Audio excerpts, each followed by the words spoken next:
Gaza, Rami Danjuan, here on Democracy Now!, democracynow.org, the War and Peace Report. I'm Amy Goodman. As we turn now to the wave of historic protests that struck the retail giant Wal-Mart on Black Friday, the day after Thanksgiving. That's the busiest shopping day of the year. Workers and their supporters demonstrated more than 1,000 Wal-Mart stores. Democracy Now! Went to the Wal-Mart store in Secaucus, New Jersey on Friday. Once you get off the bus, we're going to divide in different groups. We're going to start going in different groups to the store. We're going to have a flash mob, a line clock. We're going to occupy the parking lot, and we're going to sing a lot of fun songs. My name is Sundram Carter, and right now we're in front of Sam's Club next to Wal-Mart in Secaucus, New Jersey, at a Black Friday protest.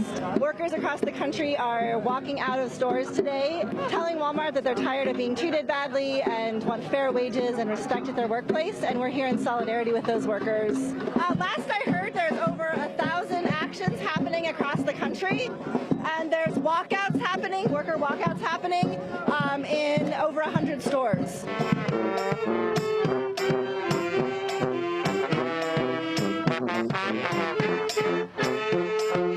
My name is I used to work at the store over at Kearney, New Jersey. That was store number 5447. I worked there for like about 2.5 years. It was a pretty hostile environment. Basically, they would expect you to do like one person to do like a 3-man job, and like, you know, in basically 8 hours. There were times like I don't know how I would do so, but there were other workers that, you know, that they just really couldn't handle like the amount of work that was given to them. My name is Tammy Tyree. I'm with the Retail Action Project, and we fight for change in the retail industry.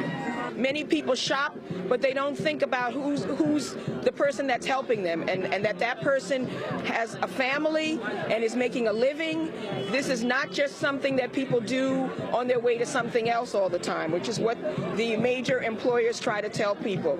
These are careers. I made a living doing retail work for 30 years, and many people are not able to do so today.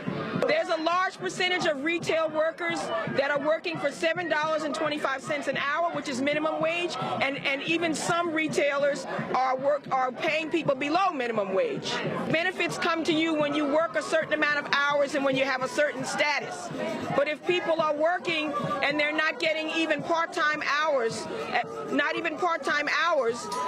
how can you get benefits? So the way that they are denied benefits is by not giving the workers the hours and giving them the classification of full-time or even authorized part-time work. We talked about going on strike and everything, but it just never went through.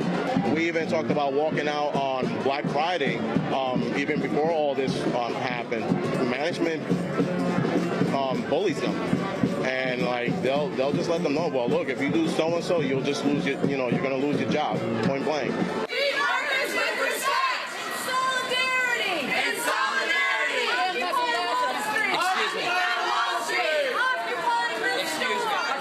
People were doing mic checks, like in groups of about 10, and Wal-Mart security was coming around and telling people they would have to leave. And so people sort of dispersed, and then we just found this other group of about 50 or 60 people who were being pushed out of the store by security and chanting on the way out. My name is Max, and I'm from United Food and Commercial Workers, Local 888. The nation is finally catching up with what's going on at Wal-Mart. All right, it's one thing to say low price, low price, low price, but there's a price to the low price. It's time for like former associates and even associates now to show a message over to the folks over in Bentonville, Arkansas, that we're just not going to take it anymore.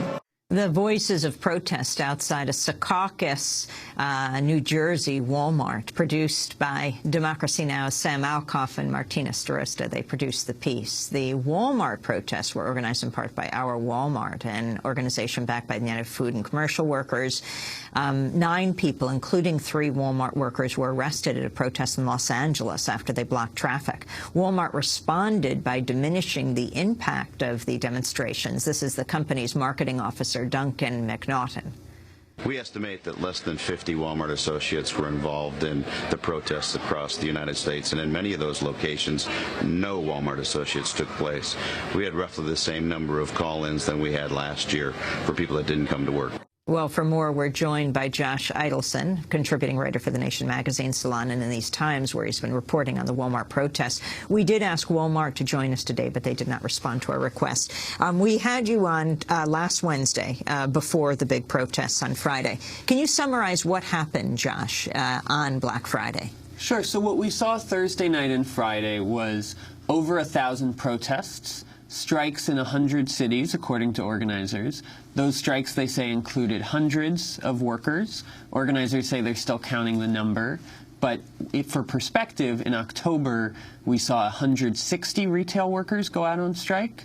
So if there were hundreds out, we've seen not exponential growth, but likely steady increase in the number of workers who are out, and that comes after significant threats and captive audience meetings and other efforts by Walmart to suppress the protests and make workers believe that there would be quote-unquote consequences. What do you mean by captive audience meetings? And also talk about Walmart's changing or evolving response to these growing protests. So I talked to workers for The Nation who described mandatory meetings where Walmart, a company that we know doesn't pay for anything they don't think they have to, paid workers to sit in meetings where they were told that if they participated, it could hurt Walmart's sales, it could cut into their bonuses, where they were told no comment in response to the question of whether they could be disciplined for participating. And so we see, at the same time that Walmart publicly has been dismissive, privately Walmart has made an intensified effort over the past week leading up to Black Friday